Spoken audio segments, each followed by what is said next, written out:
Welcome back to my channel. I'm doing an arts and craftsy thing, and don't you love it when stuff just comes together at the right moment, at the right place and time. So I got this in Vienna at the ball we were having.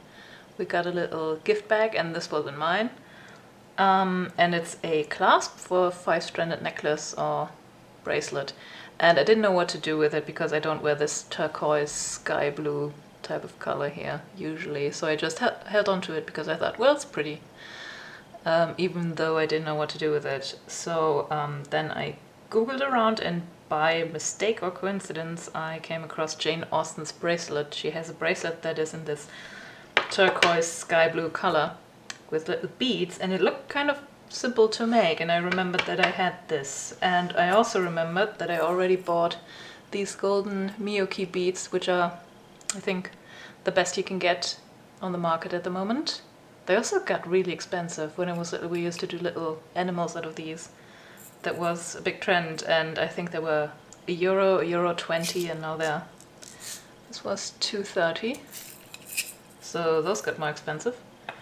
I bought these. They're a bit mother of pearl-ish. Also from Miyuki, but also from this brand, apparently, so that was a little confusing. I don't know how the corporations work there. And this is $2.60, so this is even more expensive. Then I had some difficulty finding these. I went into every single shop that carried beads to find these. They had to be just the right shape of sky blue, and they're $1.90, so those are less expensive because they're not from the fancy Miyuki brand. And it needed to be just this type, and they shouldn't be transparent so that it looks like the original. And you see, you can't lie to a camera. They're not quite the same shade, but if you look at them with your normal shitty human eyes, then your eyes kind of adjust the color, and then they look the same. And then I bought, I think this was the second most expensive that I could find, some Miyuki beading thread thing. Apparently this makes really nice knots, and I took it in gold because I thought that might look the least weird. So I'm going to use the original as a pattern, but I'm going to only do the smaller version because this has only 5 holes and the original has 6. But the original would be a bit too wide for my taste anyway. Alright, let's get started. Okay, so I'm going to use double the length of what I think the bracelet's going to be, and then some. And I'm going to use 5 of these. You can't really see anything, can you? Okay, I'll get back to you when I have 5 of these. Alright, I've got 5 really long strands of this, even if you can't quite see them. And now I'm going to attach each of them to one of these little holes. I really hope, again, the store said it was the strongest and the best thread for bead stuff. So, and I'm going to make a double knot here because I don't want this to move around too much.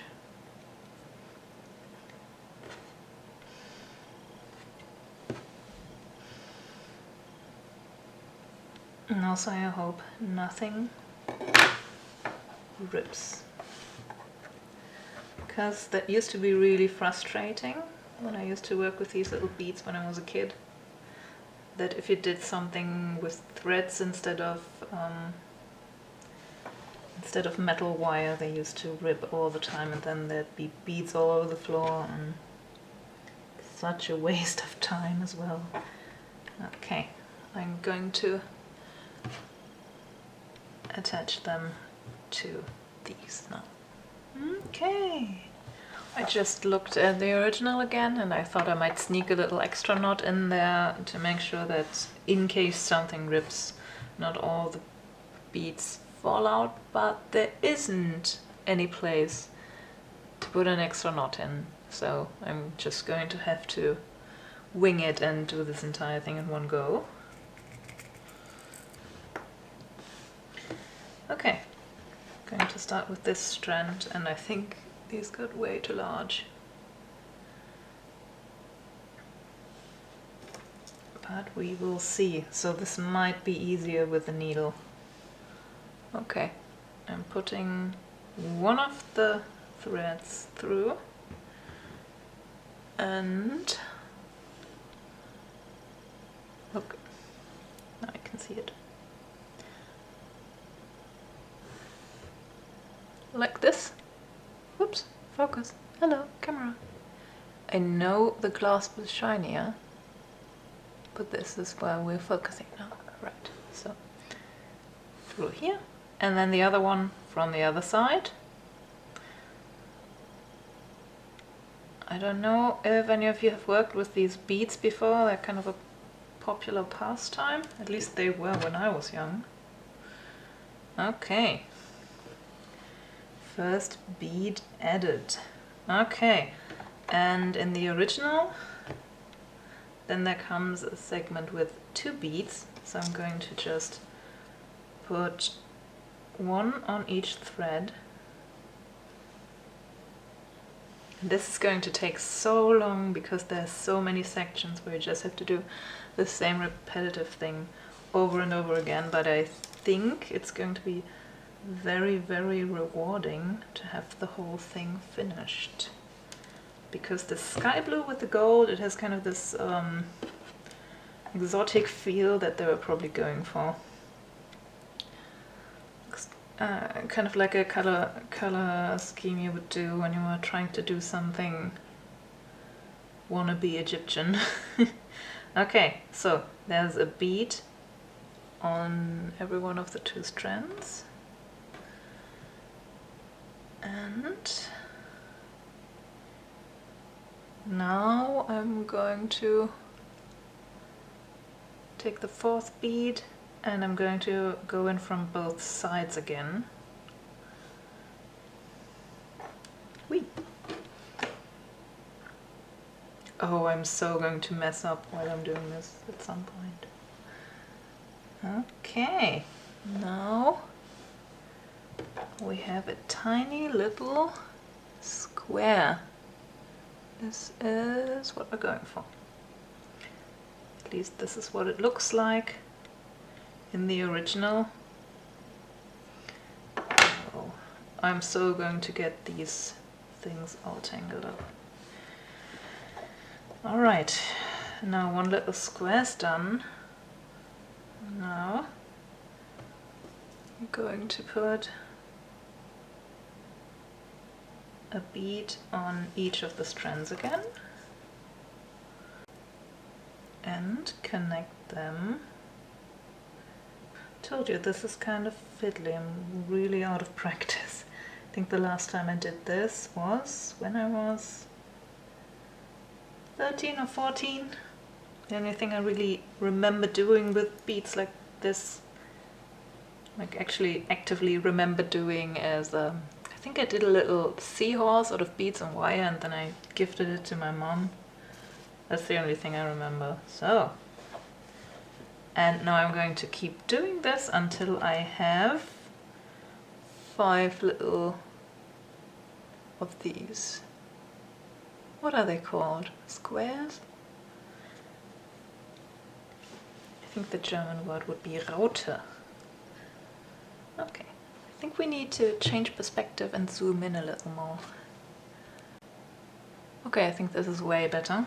Now we can see the little squares I did. This is the one bead where there's 2 of the strands that I pulled through it. Doing the same thing again. Oops. Here is my thread. 1 bead on the left thread. And 1 on the right thread. Okay. See? And again.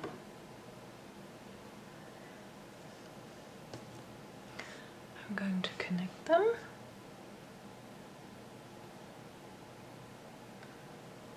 It's on this one. Oops. And then pull the thread through from the other side.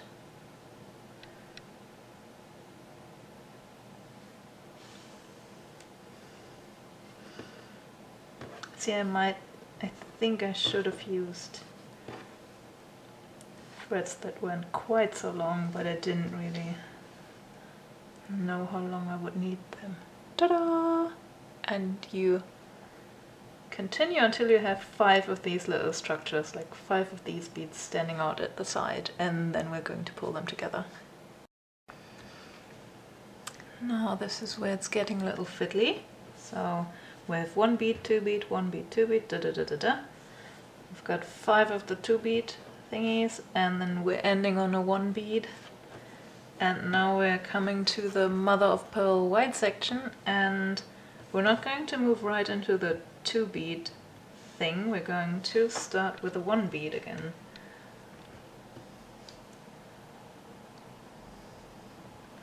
I'm not quite sure why this is in the original, but I'm just going to follow the pattern. So 1 bead, we're going in from both ends again.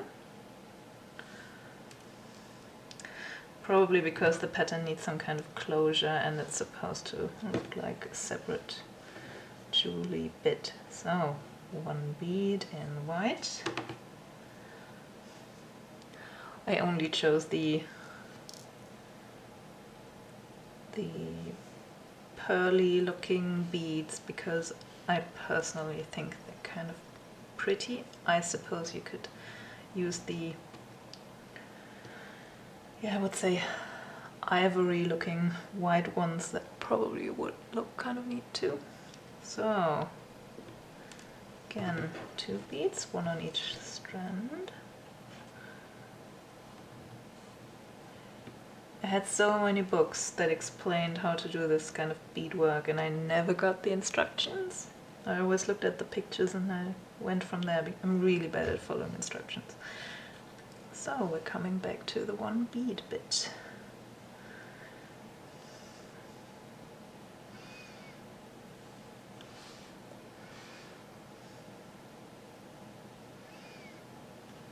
This is so basic, I even feel weird explaining it. I feel like everybody should just look at this and just get how it's done, you know what I mean? I feel like I'm severely underestimating my audience here. So,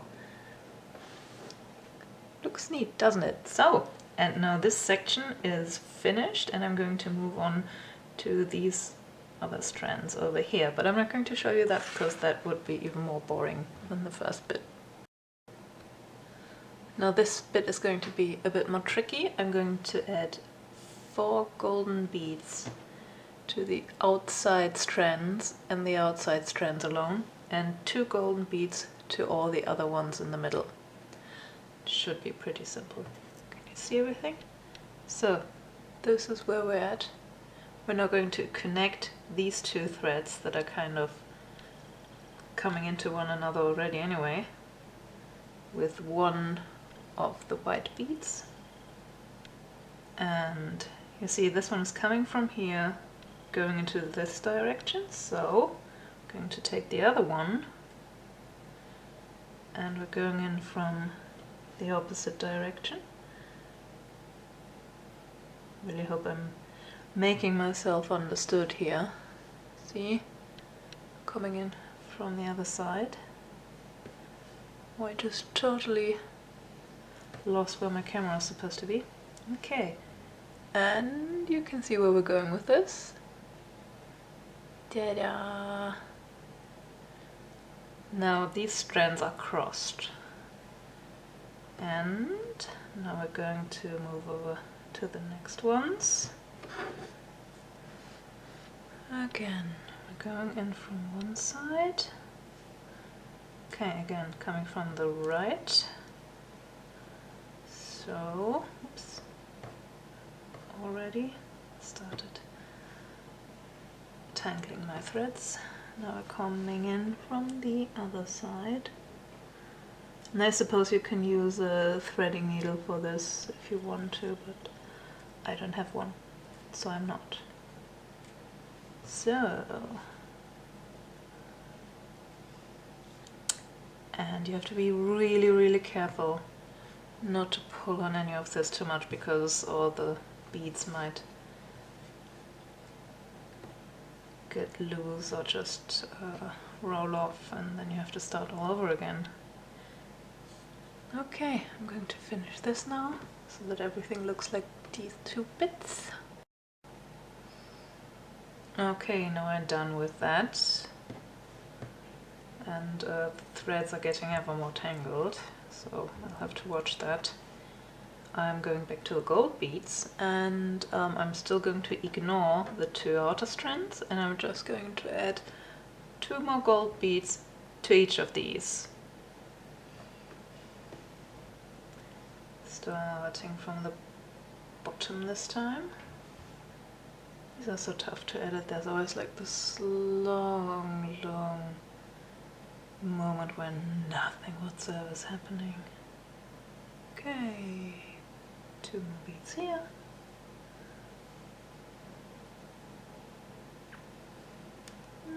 Two more beads here. Okay, you can see where I'm going with this.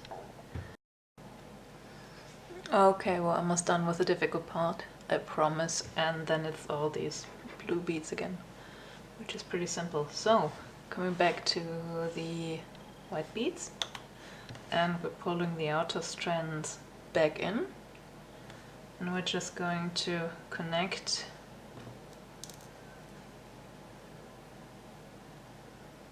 all the strands via a bead per pair. So we're starting with the first outer strand and the one next to it,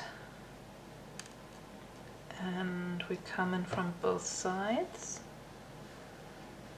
and connect them with one of the pearl beads. Now these move to the side. Always move the threads to the side. It's, I think it's the same thing you do when you're doing bobbing lace, that you always move the strands to the side that you're not using at the moment. Okay, next to these 2 here. Oops.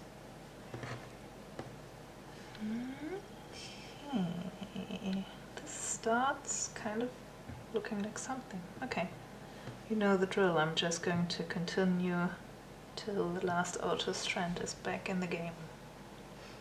Okay, this is starting to look almost decent, at least in the camera.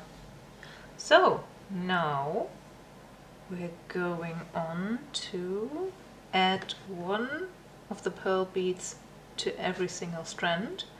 And then we're going to pull them close by adding 1 bead again. And we're going to make one of these squares like on this side. Okay, just for visualization, here's the 2 beads, 1 per strand, and here's the one that's supposed to connect them.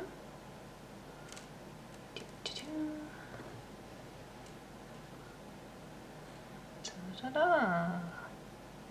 And once you pull it all, this mess starts pulling itself together too, so that's neat. That wouldn't work if I had made little knots in between, that's for sure. So I'm starting to think that possibly this might get way too large, because this is already half of my wrist and there's a lot more to go. I think these 11 bead strands, there's like 4 sections of them on the original. I think maybe the original has smaller beads. Anyway, I'm just going to see how far I get. Maybe I will have to open all of this up again. Anyway, so now I've done 11 of these. Now this section comes back again, and because I've already shown you that, I'm not going to bother you with it again. I've seen some replica versions where there's just 9 of these, like they're this short. Maybe that's an option, I'm not quite sure. I'll have to see how far I get, I don't know yet. I can always open it up again, so that's okay. Okay, I had to change things around slightly because I ran into a bit of a problem. Apparently these beads are way larger than the ones in the original, and also the fact that I used 5 strands instead of 6, that meant that the entire composition of the thing didn't really work out. Didn't look like the original because it was way too slim and these bits were too long and they were completely out of proportion, so I shortened this area to I think 8 of the 2 bead row thingies here. I wanted to make it even shorter, but then it looked less like the original, so I think this is the perfect middle. So now the problem is that this is already way too long for my wrist, and I'm not making it for myself, but for my mom for her birthday, because she's such a Jane Austen nut like myself. So don't tell on me. She luckily doesn't watch my YouTube channel, so she will not know until her birthday in November. So I'm using my wrist as a guideline, and something's still missing here, but this is already, I could close this comfortably, and there will be more of these tiny bits here, and then it closes, so it's going to be very, very comfortable to wear. But then on the other side it can kind of loosely go up to your wrist here, and I will have to check if it can slip over your hand. That would be bad, but if it can stay just so, and the clasp is going to wear it down anyway. And then I thought, I mean, the Regency dress that she has is an evening dress, so she would probably be wearing gloves anyway. So if it's a bit wider, that might actually be good. So let's test this with some of my vintage gloves. Don't know when those are from. I think they're from my great-grandmother too. They're not long enough, damn it. So yeah, those wouldn't work. You would be wearing these really long leather gloves back then, and I suppose if my mom had some, they would be these satiny gloves. So you see now, that's a bit more of a fit. I think she would be wearing these satiny evening gloves, if any at all. So I'll finish this and see if it works, and if it doesn't, maybe I will open up all this stuff again and make it slimmer. Also, these are 3 sections instead of 4 in the original, so the original definitely is using smaller beads, otherwise this wouldn't work. I think the replicas are like 20 centimeters long, and this is already longer than 20 centimeters, so this is getting huge. Ta-da! This is the finished bracelet.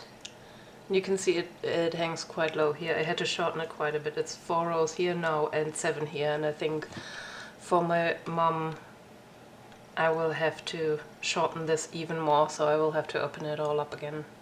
But I couldn't tell until I had the ability to close the whole thing how wide it would be. And I mean, I like it when bracelets are this loose, but my mom has this tick that when she has a loose bracelet on, I don't even know if she notices herself, but she does this thing like trying to shake it off, trying to see if it still sticks. And if I try really hard, I can get it over my hand. I'm not going to do so now because it almost breaks when I do this, so for me this would be okay for bracelet width, but for her it's probably going to be too big and I will have to do it all over again. But yeah, that's for the future. For right now, this is the entire bracelet that I created based on Jane Austen's original bracelet. See, now I think like this you can see it too, full advantage. Turned out very pretty, I think. I like the color combination, although I usually don't wear those colors. Very pretty. So now you can go ahead and follow my instructions and make yourself one of these. And I would measure my wrist before I try this, because I use the standard size 2mm beads, and my wrist is like 15 centimeters. I don't know what that is in inches, but I really had to shorten the pattern a lot. So maybe try this out first before you decide what pattern you're going to do, and be prepared to open this all up again in case it doesn't work out. And that's it from me.